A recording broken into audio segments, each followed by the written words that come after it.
কাল উত্তরাঞ্চলের ৩ জেলা সফরে যাবেন তারেক রহমান, যোগ দেবেন নির্বাচনী জনসভায়।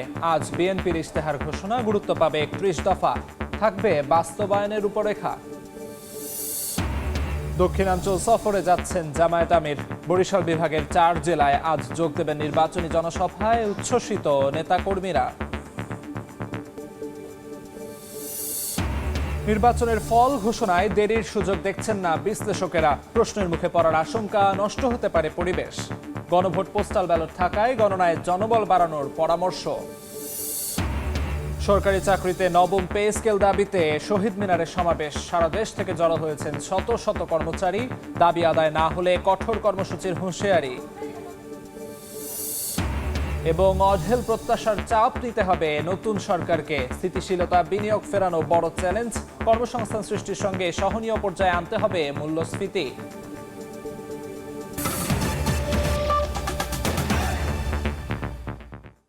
সময় সংবাদের সঙ্গে আছি আমি আমিরুল ইসলাম আলিফ। কাল উত্তরাঞ্চলের ৩ জেলা সফরে যাবেন তারেক রহমান। শুরুতেই যাবেন ঠাকুরগাঁওয়ে। তার আগমন ঘিরে ব্যাপক উৎসাহ উদ্দীপনা বিরাজ করছে পুরো জেলায়। সকালে নীলফামারীর সৈয়দপুর বিমানবন্দরে নেমে প্রথমেই ঠাকুরগাঁওয়ের উদ্দেশ্যে রওনা দেবেন বিএনপি চেয়ারম্যান। সেখানে শহরের সরকারি বালক উচ্চ বিদ্যালয় মাঠে জনসভায় অংশ নিয়ে প্রচারণা চালানোর কথা রয়েছে তার। এরপর নীলফামারী হয়ে দিনাজপুরে জনসভায় যোগ দেবেন তারেক রহমান। এজন্য ৩ জেলাতেই উৎসব মুখর পরিবেশ বিরাজ করছে। পুরোদমে চলছে সাজসজ্জার কাজ। প্রিয় নেতাকে কাছ থেকে দেখতে অধীর আগ্রহে অপেক্ষায় দলীয় নেতাকর্মীরা।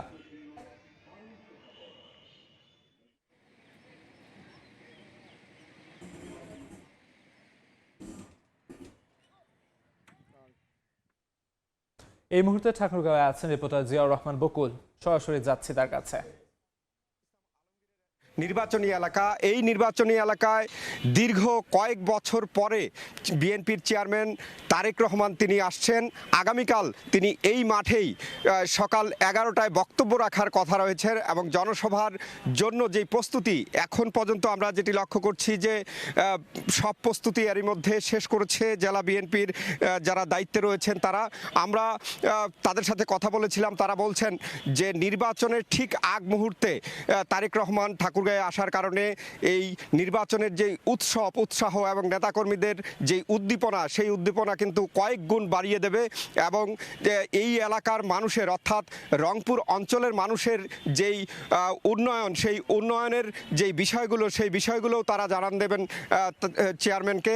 এবং সার্বিক বিষয়ে যদি আমরা বলি যে একটি উৎসাহ উদ্দীপনার মধ্যে দিয়ে এই ঠাকুরগাঁও জেলার যে পরিস্থিতি, সেই পরিস্থিতি লক্ষ্য করা যাচ্ছে। পাশাপাশি জেলা বিএনপির নেতাকর্মীরা তারা উদ্দীপনা উৎসাহে রয়েছে যে তারেক রহমান আগামীকাল সকালে যখন এখানে এসে পৌঁছাবেন এবং যখন এই স্টেজে অর্থাৎ এই জনসভায় যখন বক্তব্য রাখবেন, তখন কিন্তু কানায় কানায় পরিপূর্ণ হয়ে উঠবে এই মাঠ। কয়েক লক্ষ মানুষের সমাগম এখানে হবে নেতাকর্মীরা ছাড়াও। সব মিলিয়ে ঠাকুরগাঁয়ের যেই উন্নয়ন এবং ঠাকুরগাঁয়ের যেই চাহিদাগুলো রয়েছে সাধারণ মানুষের, অর্থাৎ বিমানবন্দর, মেডিকেল কলেজ, ইপিজেড থেকে শুরু করে সব মিলিয়ে যে উন্নয়নের বার্তা, সেই বার্তা শোনার অপেক্ষায় রয়েছেন স্থানীয়রা এবং নেতাকর্মীরা যারা রয়েছে তারাও কিন্তু এই উৎসাহ উদ্দীপনার মধ্যে সময় পার করছে।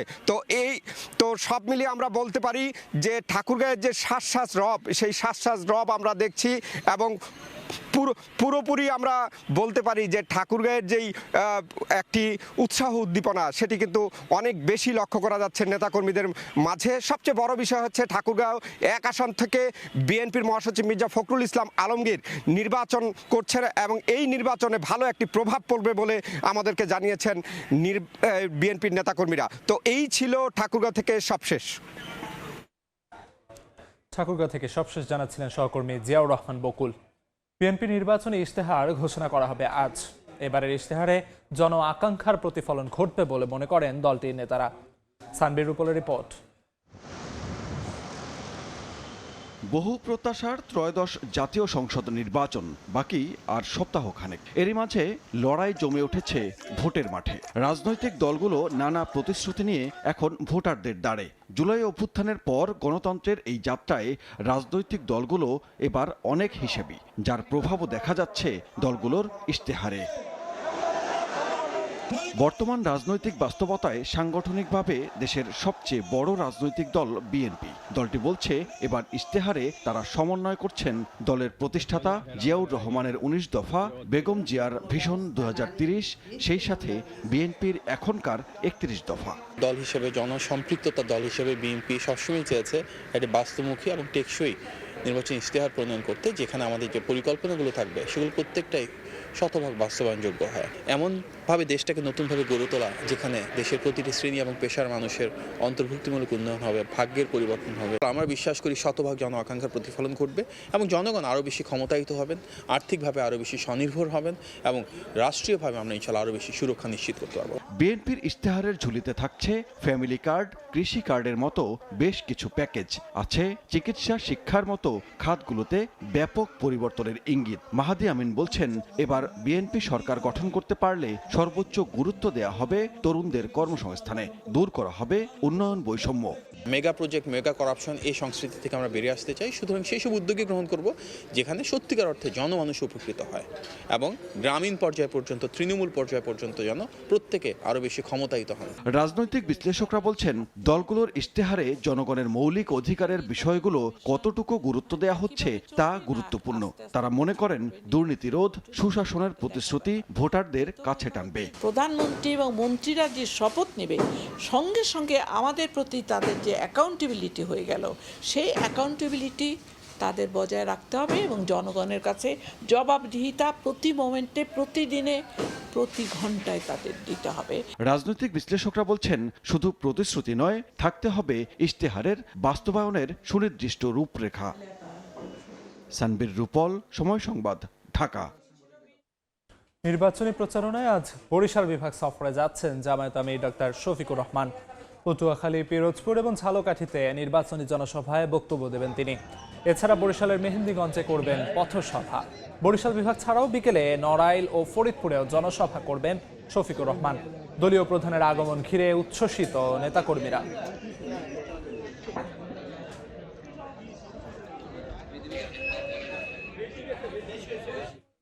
বরিশাল বিভাগের সফরের অংশ হিসেবে পটুয়াখালীর বাউফলে জনসভায় অংশ নেবেন জামায়াত আমির ডক্টর শফিকুর রহমান। এই মুহূর্তে সেখানে আছেন সহকর্মী শফিক মুন্সি। সরাসরি যাচ্ছি তার কাছে। মাত্রই পটুয়াখালীর বাউফল পাবলিক মাঠে আজকের যে বাংলাদেশ জামাত ইসলামী আয়োজিত নির্বাচনী জনসভা, সেটির সূচনা ঘোষণা করা হলো পবিত্র কোরআন তেলাওয়াতের মাধ্যমে। এবং আমরা জানি যে আজকে এই জনসভায় অংশ নেবেন জামায়াতের আমির ডাক্তার শফিকুর রহমান এবং তিনি মূলত আজকে তার বরিশাল যে বিভাগীয় সফর সেটি শুরু করতে যাচ্ছেন। তিনি সকালে বরিশাল জেলার প্রত্যন্ত উপজেলা মেহেন্দিগঞ্জে একটি পথসভায় অংশ নেবেন এবং তারপরে সেখান থেকে হেলিকপ্টার যোগে আকাশপথে এই পটুয়াখালীর বাউফলে তিনি এখানে আসবেন এবং এখানে জনসভায় অংশ নেবেন। জনসভা মাত্র শুরু হলেও এই জনসভা স্থলে মানুষজনের যে আগমন সেটি কিন্তু একদম ভোর থেকেই শুরু হয়েছে এবং এই পুরো মাঠে এখন কিন্তু আর তিল ধারণের সক্ষমতা নেই বলেই আমরা দেখতে পাচ্ছি। এবং আমরা আরও যে বিষয়টি দেখেছি যে মাঠের আশেপাশের যে দালানগুলো আছে সেই দালানগুলোর ছাদে পর্যন্ত মানুষ তারা উপস্থিত হয়েছেন এই জনসভায় ডাক্তার শফিকুর রহমানের কথা শোনার জন্য। আমরা আরও যে বিষয়টি দেখছি যে আজকের এই জনসভাকে ঘিরে আইন শৃঙ্খলা রক্ষাকারী বাহিনীর একটি বিশেষ তৎপরতা লক্ষ্য করা যাচ্ছে। বিশেষ করে এখানে সেনাবাহিনীর যে সদস্যরা আছেন তারা কিন্তু নিরাপত্তার চাদরে এক প্রকার ঢেকে রেখেছে পুরো জনসভা স্থল। অন্যদিকে র্যাব, পুলিশ সহ আইন শৃঙ্খলা বাহিনীর অন্য যে সদস্য যারা আছেন তারাও কিন্তু দেখছি যে এই জনসভা স্থলের চারিপাশে এবং মূল মঞ্চের আশেপাশেও অবস্থান নিয়েছেন। তবে এর চেয়ে বেশি আমরা যে বিষয়টি দেখতে পাচ্ছি যে জামাত এবং ছাত্র শিবিরের যে নেতাকর্মী তাদের মধ্যকার যে স্বেচ্ছাসেবক যারা তারা কিন্তু আরও বেশি আসলে তারা এই আজকের যে জনসভা সেটি নিরাপত্তায় কাজ করছে। এই বাংলাদেশ জামাত ইসলামের আমির ডাক্তার শফিকুর রহমান পটুয়াখালীর পর তিনি কিন্তু ঝালকাঠি এবং পিরোজপুরেও পৃথক দুটি জনসভায় অংশ নেবেন এবং তারপর কিন্তু তিনি ফরিদপুর, নড়াইল সহ অন্যান্য জায়গায়ও একাধিক জনসভায় অংশ নেবেন। আমরা যে বিষয়টি জানতে পেরেছি যে তার যে পুরো নির্বাচনী যে সফরগুলো ছিল এ যাবৎকালে আজকে সবচেয়ে বেশি জনসভা এবং পথসভায় জামায়াত আমির ডাক্তার শফিকুর রহমান অংশ নেবেন এবং তিনি সবশেষ ফরিদপুরের ভাঙ্গায় রাতে একটি জনসভার পর তিনি ঢাকা তার যে বাসভবন সেই উদ্দেশ্যে রওনা দিবেন। তো এই ছিল আমার কাছে পটুয়াখালী বাউফল পাবলিক মাঠ থেকে আজকে যে জামায়াত ইসলামের আমির ডাক্তার শফিকুর রহমানের জনসভা সে ব্যাপারে সর্বশেষ খবর। পটুয়াখালী বাউফল থেকে সরাসরি সবশেষ খবরাখবর জানাচ্ছিলেন সহকর্মী শফিক মুন্সি। ছুটির দিনে সকাল থেকেই জমজমাট নির্বাচনী প্রচারণা। এই মুহূর্তে মাদারীপুরে আছেন রিপোর্টার সঞ্জয় কর্মকার অভিজিৎ এবং মেহেরপুরে আছেন বেনিয়ামিন। সরাসরি শুরুতে যাচ্ছি মাদারীপুরে। নির্বাচনের দিন যতই ঘনিয়ে আসছে ততই বাড়ছে ভোটারদের মাঝে উৎসাহ উদ্দীপনা। মাদারীপুর ৩ আসনে ৫ জন প্রার্থী নির্বাচনের মাঠে রইল। ভোটাররা বলছেন যে ভোটযুদ্ধ হবে ৩ জনের মধ্যে, তার মধ্যে বিএনপির আনিচুর রহমান তালুকদার খোকন, জামাতের প্রার্থী রয়েছেন রফিকুল ইসলাম এবং হাত পাকার প্রার্থী আজিজুল হক। আমরা দেখেছি যে সকাল থেকে কিন্তু ভোটারদের মন জয় করতে প্রার্থীরা বিভিন্ন প্রতিশ্রুতি নিয়ে ভোটারদের দ্বারে দ্বারে ঘুরছেন। আমরা এই মুহূর্তে রয়েছি মাদারীপুর ৩ আসনের বিএনপির প্রার্থী আনিচুর রহমান তালুকদার খোকনের একটি নির্বাচনী ক্যাম্পেইনে। তিনি কিন্তু এখানে ভোটারদের সাথে কথা বলছেন এবং আগামী ১২ তারিখে যে ভোট সেটি কিন্তু আসলে কিভাবে তিনি ভোটারদের কাছ থেকে মন জয় করে তিনি ভোট নেবে সেটি প্রত্যাশা কিন্তু ভোটারদের সাথে তিনি কিন্তু সেই আলোচনা করছেন এবং প্রত্যেকটি কেন্দ্রে যাতে সুষ্ঠুভাবে ভোট গণনা হয় এবং ভোটাররা যাতে ভোট যাতে সুষ্ঠু হয় এবং ভোটাররা যাতে ভোট কেন্দ্রে শান্তিপূর্ণভাবে যেতে পারেন সেই ব্যাপারে কিন্তু তারা তৎপর রয়েছেন। আমরা দেখেছি যে সকাল থেকে কিন্তু সন্ধ্যা পর্যন্ত ভোটাররা বিভিন্ন প্রান্তে যাচ্ছেন এই প্রার্থীরা এবং তারা কিন্তু নানা প্রতিশ্রুতি দিচ্ছেন এবং জয়ের ব্যাপারে কিন্তু সবকিছু মিলে কিন্তু তারা সবকিছু মিলে কিন্তু আশাবাদী রয়েছে। তো আমরা এখন চলে যাব মেহেরপুরে, সেখানকার রিপোর্টার জানাবেন নির্বাচনের সবশেষ পরিস্থিতি। জি সারা দেশের নয়, মেহেরপুরেও কিন্তু প্রার্থীরা সকাল থেকে রাত অবধি ভোটের মাঠ চষে বেড়াচ্ছেন। সেক্ষেত্রে আসলে আমি এখন যেখানে দাঁড়িয়ে আছি সেখানে মনোনীত প্রার্থী তিনি এই মুজিবনগর এলাকা মেহেরপুর ১ আসনের প্রার্থী, তিনি মাওলানা তাজউদ্দিন খান নির্বাচনী প্রচারণা চালাচ্ছেন এবং সেক্ষেত্রে আসলে ভোটারদের কাছে প্রার্থীরা যাচ্ছেন এবং তাদের সমস্যা এবং সম্ভাবনার কথাগুলো শুনছেন এবং সেক্ষেত্রে তারা কিন্তু নানা প্রতিশ্রুতি দিচ্ছেন। আমরা যে ১ আসনের যিনি প্রার্থী রয়েছে তার কাছে একটু জানতে চাই আসলে সামনে নির্বাচনে আপনারা কিভাবে প্রচারণা চালাচ্ছেন এবং মেহেরপুর নিয়ে আপনাদের ভাবনাটা কি? যে আমরা মানুষের দ্বারে দ্বারে গিয়েছি, আমরা ভাইদের কাছে বোনেদের কাছে আমাদের ভোট কর্মী যা আছে সকলে পৌঁছাইছি। আমরা একটা পরিবর্তন চাই। গত ২৪-এ যে পরিবর্তন এনেছে জীবন দিয়ে, সেই পরিবর্তনটা প্রতিষ্ঠিত করতে চাই, জনগণের কাছে পৌঁছাইছে। আমরা বলেছি দুর্নীতিমুক্ত একটা বাংলাদেশ করব, বৈষম্যহীন বাংলাদেশ। এতে জনগণের ব্যাপক সাড়া পেয়েছে। যেহেতু নির্বাচনী মাঠে এখন বিভিন্ন প্রার্থীরা রয়েছেন, আসলে শেষ হাসিটা কে হাসবেন এবং নির্বাচনে আসলে জয়ের ব্যাপারে সকলেই আশাবাদী। সেক্ষেত্রে আসলে ভোটের দিন কে প্রার্থীদের কাকে বেছে নেবেন সেটাই এখন দেখার বিষয়। এই ছিল মেহেরপুরের নির্বাচনী মাঠের সর্বশেষ খবর। দেশব্যাপী নির্বাচনী প্রচারণার সবশেষ খবরাখবর জানাচ্ছিলেন সহকর্মীরা। জাতীয় নির্বাচনের সঙ্গে গণভোট ও বড় পরিসরে পোস্টাল ব্যালট চালু হওয়ায় এবার ভোট গণনায় বিলম্বের ইঙ্গিত দিয়েছে অন্তর্বর্তী সরকার। স্বচ্ছতা নিশ্চিত করা ও গুজব রোধে আগে থেকেই এ বিষয়ে সচেতন তারা। যদিও নির্বাচন কমিশন বলছে ভোটের পরদিনই প্রকাশ পাবে ফলাফল, আর বিশ্লেষকরা বলছেন ভোটের ফল প্রকাশে বিলম্বের কোনো সুযোগ নেই। এমনটা হলে ভোটের পরিবেশ নষ্ট হওয়ার আশঙ্কা তাদের। কাউসারা চৌধুরী কুমুর রিপোর্ট। জাতীয় সংসদ নির্বাচন এবং গণভোট একই সঙ্গে হওয়ায় ভোটের ফলাফল ঘোষণায় দেরি হবে, সরকারের এমন দাবির সাথে সুর মিলিয়েছিল নির্বাচন কমিশনও। কিছু ক্ষেত্রে ভোট গণনার একটু দেরি হতে পারে, ত্রুটিমুক্ত রাখার জন্য এই জায়গাতে একটু সময় বেশি লাগবে। সংসদ নির্বাচনের ব্যালট পেপার, গণভোট ও পোস্টাল ব্যালট প্রথমে আলাদা করা হবে, তারপর শুরু হবে গণনা।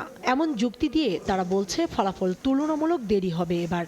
তবে এই অজুহাত মানতে নারাজ নির্বাচন সংশ্লিষ্টরা, বলছেন জনবল বাড়িয়ে দিলেই স্বাভাবিকের তুলনায় আরও আগেই ফলাফল ঘোষণা সম্ভব। গণভোটটা আলাদা করে কাউন্ট করতে পারি, পাশাপাশি জাতীয় সংসদটা দুইটা একই সাথে যদি চালানো যায় এবং রিটার্নিং অফিসার তার পোস্টাল ব্যালটগুলো কাউন্ট করে ফেললো, তাহলে কিন্তু খুব একটা বেশি সময় লাগবে বলে মনে হয় না। বিশেষজ্ঞরা বলছেন, দীর্ঘদিন পর ভোট দেওয়ার সুযোগ পেয়েছেন সাধারণ মানুষ। এ পর্যায়ে ফলাফল ঘোষণায় বিলম্ব হলে প্রশ্নের মুখে পড়বে সব আয়োজন। সারা দেশে দেখা দিতে পারে বিশৃঙ্খলা। যত দেরি করবে তত উত্তেজনা বাড়তে থাকবে।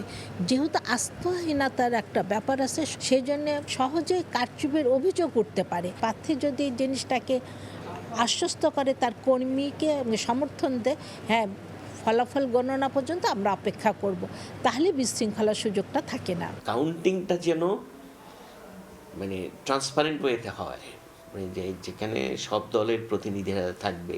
তবে সরকারের তরফ থেকে বলা হয়েছে, ফলাফল ঘোষণায় অনিয়মের কোনো সুযোগ নেই। এই সময়ের মধ্যে যে কোনো ধরনের গুজব ছড়িয়ে পড়া ঠেকাতে আগে থেকেই ব্যবস্থা নিয়েছে সরকার। যখনই খানিকটা সময় বেশি প্রয়োজন হবে বলে তাদের কাছে মনে হবে, নির্বাচনের বাস্তবতায় নানান ধরনের গুজব ছড়িয়ে পড়তে পারে। সে সময় যারা গণনার প্রক্রিয়ার সঙ্গে থাকবেন, তাদের এই প্রস্তুতি প্রার্থীদের থাকতে হবে, প্রার্থীদের কর্মীদের থাকতে হবে এবং সমর্থকদেরও থাকতে হবে। নির্বাচন কমিশনার আনোয়ারুল ইসলাম সরকার জানান, ইতোমধ্যে ভোটের সার্বিক প্রস্তুতি নিয়েছে কমিশন। সময়মতো ফলাফল ঘোষণায় আশাবাদী তিনি। রিটার্নিং অফিসারের অফিসে যেই সেন্টারটি হবে, সেই পোস্টাল ব্যালটগুলো গণনা হবে গণভোট এবং জাতীয় সংসদ নির্বাচনের, প্লাস তার নির্বাচনী আসনভিত্তিক যে ফলাফলগুলো আসবে সেগুলো একত্রে কম্পাইল করে রিটার্নিং অফিসার বেসরকারি ফলাফল ঘোষণা করবেন। আমরা আশাবাদী যে আমরা 13 তারিখের মধ্যেই গেজেট নোটিফিকেশনের আগের যে বেসরকারি ফলাফলটা এটি তো হয়ে যাবে। আগামী 12 ফেব্রুয়ারি সকাল 7:30 থেকে শুরু হয়ে বিকেল 4:30 পর্যন্ত চলবে ভোট গ্রহণ। ভোট দেবেন প্রায় 12.5 কোটি ভোটার। কাউসার চৌধুরী কুমু, সময় সংবাদ, ঢাকা। বরিশালের মেহেন্দিগঞ্জে নির্বাচনী জনসভায় বক্তব্য দিচ্ছেন জামায়াত আমির ডক্টর শফিকুর রহমান। সরাসরি যাচ্ছি সেখানে। তারই বিস্ফোরণ ঘটেছিল 70-এর নির্বাচনে। 70-এর নির্বাচন হওয়ার পরে স্বাভাবিকভাবে ক্ষমতা হস্তান্তর না হওয়ার কারণে একটা যুদ্ধ অনিবার্য হয়ে ওঠে, যেটা বাংলাদেশের মুক্তিযুদ্ধ। সেই যুদ্ধের মধ্য দিয়ে একই ভূখণ্ড আবার নতুন করে স্বাধীনতা লাভ করে বাংলাদেশ। এই বাংলাদেশের জনগণকে বলা হয়েছিল, যদি আমরা নিজেদেরকে শাসন করার সুযোগ পাই, তাহলে আমরা এই দেশকে ইবনে বতুতা যে দেশ এসে দেখে গেছে সেই দেশে পরিণত করব। অর্থাৎ দেশটি হবে সুজলা সুফলা শস্য শ্যামলা, চতুর্দিকে মানুষ শান্তিতে বসবাস করবে, নিরাপত্তা এখানে শতভাগ নিশ্চিত হবে, মানুষ কাজ পাবে, উন্নয়নের অংশীদার হবে, সমাজের সব ক্ষেত্রে ইনসাফ প্রতিষ্ঠিত হবে, আর কোনো বৈষম্য থাকবে না। কিন্তু না, বাংলাদেশ হওয়ার পর 4 বছরের মতো আওয়ামী লীগ সুযোগ পেয়েছিল দেশটা শাসন করার। কি করেছে কি করে নাই, তখন যারা বিবেকবান ছিলেন, যারা জীবন্ত সাক্ষী ছিলেন, এখন যারা বেঁচে আছেন, তারা এটা ভালো করেই জানেন। তারা দেশটাকে কার্যত একটি গুরুস্থানে পরিণত করেছিল। জায়গায় জায়গায় ছুপ ছুপ রক্ত আর খাড়ি খাড়ি লাশ। ব্যাংক ডাকাতি, বড় নেতার ছেলেরা পর্যন্ত ব্যাংক ডাকাতিতে লেগে গেল। মা বোনরা ইজ্জত নিয়ে ঘর থেকে বের হয়ে আবার ফিরতে পারবে তার কোনো নিশ্চয়তা ছিল না। রিলিফ আসলো বিপন্ন বাংলাদেশের অসহায় মানুষের জন্যে, সেই রিলিফ বাংলাদেশ পর্যন্ত পৌঁছতে পারল না, তার আগেই বিক্রি হয়ে গেল। 74-এর দুর্ভিক্ষে লক্ষ লক্ষ মানুষ মারা গেল, তাদের দাফন করার মতো সরকারের কোনো সময় ছিল না। জনগণ যেভাবে পেরেছে সেই বেওয়ারিশ লাশদেরকে দাফন করেছে। ঢাকায় আঞ্জুমানে মুফিদুল ইসলাম এই দায়িত্ব পালন করেছে। শুধু মুফিদুল ইসলামই কয়েক হাজার নয়, লক্ষ লাশ তারা দাফন করেছে। এমন একটি বাংলাদেশ তখন আমরা পেয়েছিলাম। আমরা ধারণা করি শেখ মুজিবুর রহমান সাহেব তার সমস্ত যোগ্যতা আন্তরিকতা দিয়ে চেষ্টা করেছেন, কিন্তু 71 দিনই বাংলাদেশ চালাতে পারবেন না। তার প্রয়োজন হবে তার সহযোগীদের সহযোগিতা। সেই সহযোগিতা তিনি পান নাই। আক্ষেপ করে অনেক কথাই তিনি বলে গেছেন, আমি এগুলো এখন বলতে চাই না। এরপরের পর্ব শুরু হলো। 3 বার সংক্ষিপ্ত ক্ষমতার হাত বদল হয়ে জিয়াউর রহমান সাহেব আসলেন, তিনি দেশ চালালেন। বরিশালের মেহেন্দিগঞ্জে নির্বাচনী জনসভায় বক্তব্য রাখছেন জামায়াত আমির ডক্টর শফিকুর রহমান। যুক্ত ছিলাম সেখানে। আমিরের বক্তব্যের সম্পূর্ণ অংশ দেখতে ভিজিট করুন সময় টিভির ফেসবুক পেজে। সরকারি চাকরিতে নবম পে স্কেল বাস্তবায়নের দাবিতে শহীদ মিনারে বাংলাদেশ সরকারি কর্মচারীর দাবি আদায় ঐক্য পরিষদের সমাবেশ অনুষ্ঠিত হচ্ছে। এই মুহূর্তে সেখানে আছেন সহকর্মী মাইমুনা হায়াদা চৌধুরী। সরাসরি যাচ্ছি তার কাছে। নবম পে স্কেলের গেজেট প্রকাশ এবং সেটি বাস্তবায়নের দাবিতে শহীদ মিনারে আসলে সারা দেশ থেকে সরকারি কর্মচারীরা একত্রিত হয়েছেন। আসলে তারা যেটি বলছেন যে বিগত 11 বছর ধরে তাদের কোনো পে স্কেল চালু করা হয়নি এবং এই সরকারের সময়ে পে স্কেলের জন্য যে কমিশন সেটি গঠন হলেও তা বাস্তবায়ন হয়নি এবং গেজেট প্রকাশ হয়নি। সেই জন্য তারা বলছেন যে যেহেতু অন্তর্বর্তী সরকারের সময়ে পে কমিশন গঠন করা হয়েছে, তাই তাদের দাবি অন্তর্বর্তী সরকারের সময় সেই গেজেট প্রকাশ করে সেটি বাস্তবায়ন করতে হবে। এবং সারা দেশ থেকে সরকারি কর্মচারীরা এসেছেন, তারা বলছেন যে আসলে তাদের পিঠ দেয়ালে ঠেকে যাওয়ায় আজকে এই কঠোর কর্মসূচি নিতে তারা বাধ্য হয়েছেন। এর আগে বেশ কয়েকবার তারা আশ্বাস পেয়েছেন কি আসলে প্রজ্ঞাপন জারি হয়নি, তাই আজ আসলে তারা যেটি বলছেন যে প্রজ্ঞাপন জারি ছাড়া তারা কিছুতেই ঘরে ফিরে যাবেন না এবং সেই সাথে তারা এইখানে সমাবেশ শেষে কিছুক্ষণের মধ্যেই তারা জানিয়েছেন যে যমুনায় যাবেন এবং তারা বলছেন যেহেতু নির্বাচনের আর মাত্র 1 সপ্তাহ বাকি, তাই তাদের দাবি আজকে এই নবম পে স্কেলের গেজেট প্রকাশ করে সেটি বাস্তবায়নের লক্ষ্যে কাজ করতে হবে, তবেই তারা ঘরে ফিরবেন এবং একই সাথে নির্বাচনের আগে অবশ্যই নবম পে স্কেলের প্রজ্ঞাপনটি জারি করতে হবে বলেও তারা দাবি জানাচ্ছেন। তাদের দাবি এছাড়াও এই 25 সালে আসলে অন্তর্বর্তী সরকার নবম পে স্কেলের কমিশন গঠন করেছে। তারা যদি বলছেন যে আসলে তাদেরকে এক ধরনের আশ্বাস দিয়ে এত বছর ধরে যেখানে তাদেরকে আশ্বাস দেওয়া হয়েছে, কিন্তু তাদের এইবারে অন্তর্বর্তী সরকারের সময় তারা আশা করেছিলেন যে এই আশ্বাস আসলে বাস্তবে পরিণত হবে, যেহেতু বৈষম্য রোধের এই সরকার ছিল, কিন্তু তারা আসলে এখানেও অবহেলিত হয়েছেন এবং তারা যেটি বলছেন তাদেরকে বারবার তাদের সাথে প্রতারণা করা হয়েছে।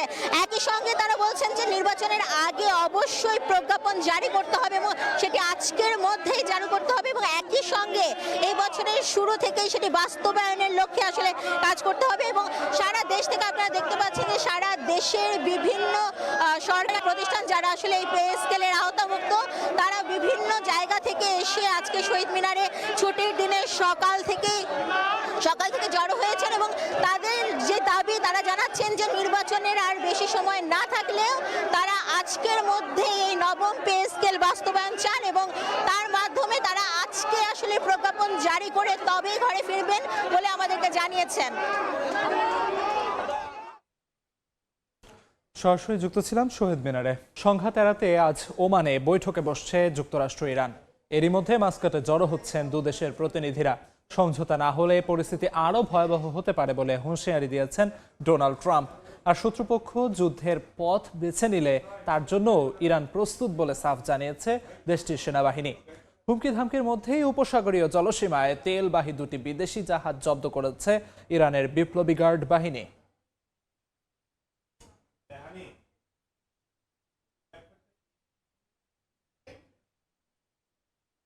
যুব বিশ্বকাপের ফাইনাল আজ। শিরোপা নির্ধারণী ম্যাচে মুখোমুখি হবে এই সংস্করণের সফলতম দল ভারত ও ইংল্যান্ড। হারারেতে ম্যাচ শুরু বাংলাদেশ সময় দুপুর 1টায়।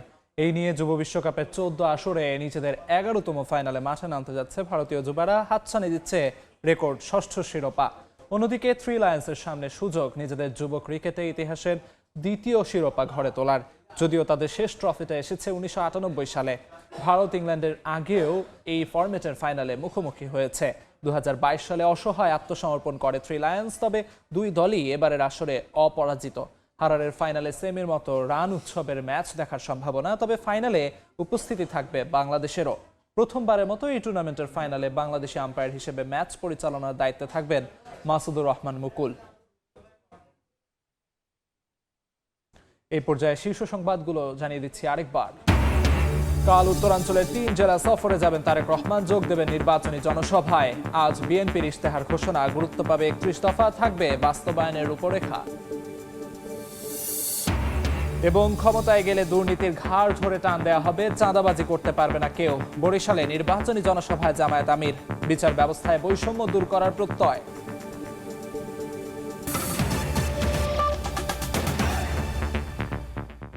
এই ছিল সকাল 10টার সময় সংবাদে।